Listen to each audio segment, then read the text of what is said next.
प्यारे बच्चों, इस YouTube चैनल में आप सबका स्वागत है। आज का हमारा टॉपिक है विज्ञान कक्षा 8 अध्याय 9 घर्षण। घर्षण बल किसे कहते हैं? जब कोई वस्तु दूसरी वस्तुओं पर गति करती है तो उनके बीच में एक ऐसा बल पैदा हो जाता है जो गति का विरोध करता है, उसे घर्षण बल कहते हैं। जैसे लुढ़कती हुई गेंद धीरे होकर रुक जाती है। साइकिल चलाते समय यदि हम पैडल चलाना बंद कर दें तो यह धीरे धीरे धीमी हो जाती है और अंत में रुक जाती है। यदि आप बाईं दिशा में बल लगाते हैं तो घर्षण दाईं दिशा में कार्य करता है। घर्षण बल सदैव ही लगाए गए बल का विरोध करता है। इसे अगला प्रश्न है, घर्षण को प्रभावित करने वाले कारक लिखो। चिकने तल पर घर्षण कम होता है तथा खुरदरे तल पर घर्षण अधिक होता है, क्योंकि चिकने तल पर दो तलों के बीच में अनियमितताएं कम होती हैं तथा खुरदरे तल में दो तलों के बीच में अनियमितताएं अधिक होती हैं। खुरदरे तल पर अनियमितताओं के अंतःबंधन के कारण घर्षण अधिक होता है। इसे अगला प्रश्न है, स्थैतिक घर्षण की माप किसे कहते हैं?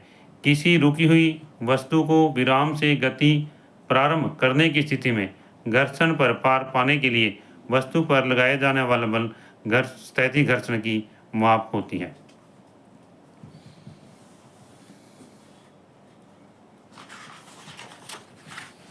इससे अगला प्रश्न है प्यारे बच्चों, सर्पिल घर्षण की माप किसे कहते हैं?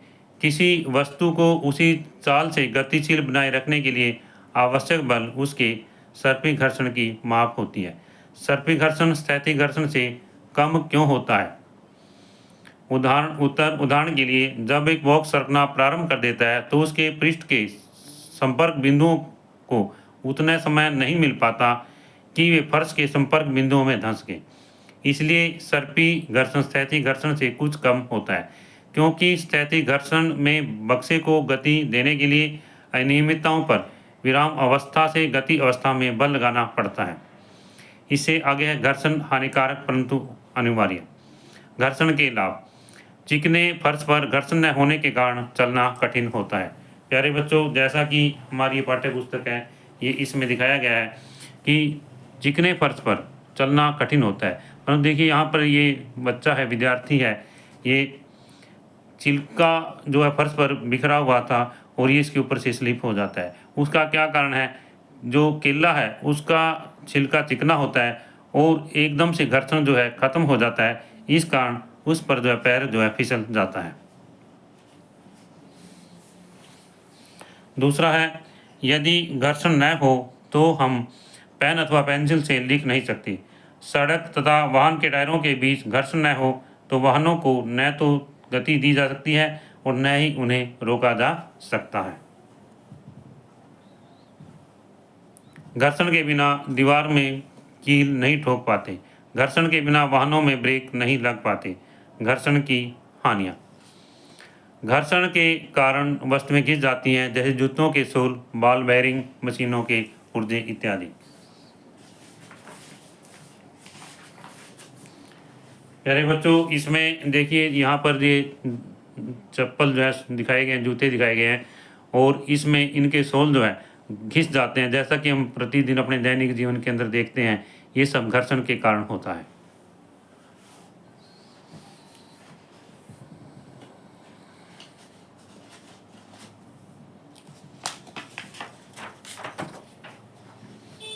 घर्षण के कारण वाहनों के टायर घिस जाते हैं।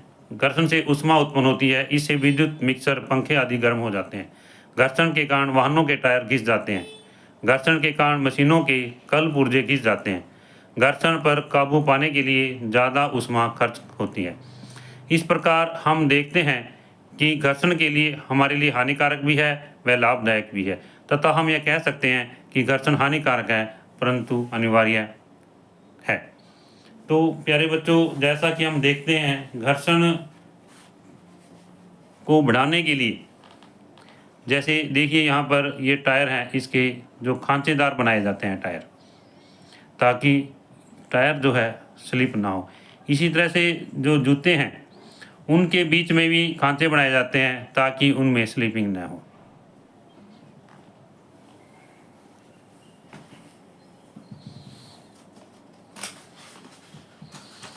जूतों की तली खांचेदार क्यों बनाई जाती है? जूते व फर्श के बीच में घर्षण बढ़ाने के लिए।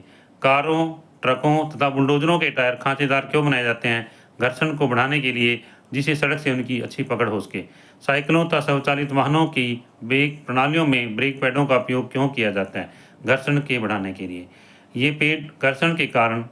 ये पैड जो है घर्षण के कारण रिम की गति को रोक देते हैं और पहिया जो है गति करना बंद कर देता है।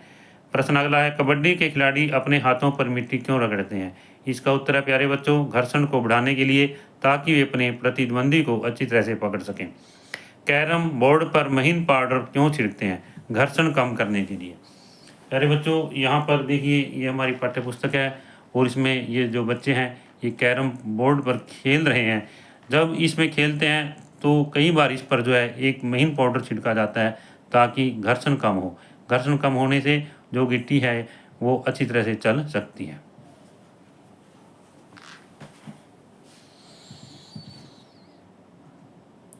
घर्षण कम करने के लिए, इससे अगला है, घर्षण कम करने के लिए दरवाजों के कब्जों में तेल लगाया जाता है। साइकिल तथा मोटर के मैकेनिक मिस्त्री मशीनों के गतिशील पुर्जों में ग्रीस लगाते हैं। इससे अगला प्रश्न है प्यारे बच्चों, तेल, ग्रीस अथवा ग्रेफाइट किसी मशीन के गतिशील पुर्जों के बीच घर्षण को कैसे कम करते हैं? उत्तर है, जब इनको तेल, ग्रीस व ग्रेफाइट को गतिशील पुर्जों के बीच में लगाते हैं तो वहाँ इनकी एक पतली परत बन जाती है तथा गतिशील पृष्ठ सीधे एक दूसरे को रगड़ नहीं पाते। इस प्रकार अनियमितताओं का अंतःबंधन का अंतःपासन काफ़ी सीमा तक दूर हो जाता है। गति सहज व सरल बन जाती है। इससे आगे प्यारे बच्चों, स्नेहक किसे कहते हैं? घर्षण कम करने वाले पदार्थों को स्नेहक कहते हैं। स्नेहक के रूप में तेल, ग्रीस व ग्रेफाइट का उपयोग किया जाता है। कुछ मशीनों में स्नेहक के रूप में तेल का उपयोग न करके गतिशील पुर्जों के बीच में वायु की गति का उपयोग किया जाता है। प्यारे बच्चों, जो स्नेहक है मशीनों के जो पुर्जे होते हैं उसको घिसने से रोकते हैं तथा जो गति है इनकी आसान हो जाती है। क्या हम अत्यधिक मात्रा में स्नेहक पदार्थों का उपयोग करके या पृष्ठों पर पालिश करके घर्षण को घटाकर शून्य कर सकते हैं? प्यारे बच्चों, घर्षण को कभी भी शून्य नहीं किया जा सकता। कोई भी पृष्ठ पूर्णतः चिकना नहीं हो सकता, उसमें कुछ अनियमितताएं अवश्य होती हैं। इससे अगला है, लोटनी घर्षण किसे कहते हैं? जब एक वस्तु किसी दूसरी वस्तु के पृष्ठ पर लुढ़कती है तो उसकी गति के प्रतिरोध को लोटनी घर्षण कहते हैं। लोटनी घर्षण सर्पी घर्षण से कम होता है। किसी वस्तु को दूसरी वस्तु पर सरकाने की तुलना में लुढ़काना सदैव आसान होता है। यही कारण है कि पहिए के आविष्कार को मानव जाति के महानतम खोजों में गिना जाता है। प्यारे बच्चों, जैसा कि हम यहाँ देखते हैं, यहाँ ये बच्चा है और इसके पास में ये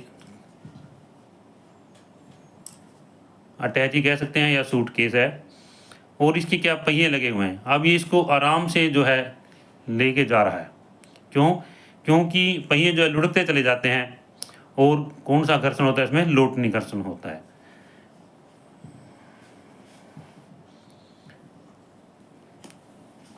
लुढ़कना जो है सदैव घर्षण को कम कर देता है। मशीनों में छत के पंखे तथा साइकिलों आदि में बॉल बेरिंग का उपयोग क्यों किया जाता है?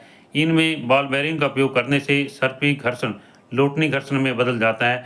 लोटनी घर्षण सर्पी घर्षण से कम होता है, इसलिए ऊर्जा कम खर्च होती है। इसमें जो बॉल बेरिंग है, बॉल बेरिंग से जो पंखे हैं, मशीनें हैं या छत वाले पंखे हैं, साइकिल हैं, जो भी हैं इसमें इस प्रकार की मशीनें हैं, वो प्यारे बच्चों आसानी से जो है घूमती रहती हैं। इससे ऊर्जा भी कम खर्च होती है और ऊष्मा भी ज़्यादा उत्पन्न नहीं होती। कर्षण किसे कहते हैं? तरलों द्वारा लगाए गए घर्षण बल को कर्षण कहते हैं। हवाई जहाज, मछलियाँ तथा पक्षियों के शरीर की बनावट एक जैसी होती है, इससे इन पर घर्षण बल कम लगता है। प्यारे बच्चों, घर्षण को कम करने के लिए जो मछलियाँ हैं, पक्षी हैं और जहाज हैं, जैसा कि इसमें दिखाया गया है, पक्षी एक हवाई जहाज और पक्षी की आकृति में समानता। प्यारे बच्चों, इनका जो शरीर है धारा रेखीय होता है, यह आगे से नुकीला होता है और ताकि जो घर्षण के कारण जैसे हवा है, तेल, जल है, इसमें घर्षण के कारण जो है ज़्यादा प्रतिरोध का सामना इनको न करना पड़े। प्यारे बच्चों, यदि आपको वीडियो अच्छी लगे तो आप इस वीडियो को सब्सक्राइब ज़रूर करना और जो बच्चे इस चैनल पर नए हैं वो इस चैनल को सब्सक्राइब ज़रूर करना ताकि विज्ञान व गणित से संबंधित वीडियो आपको मिलती रहे।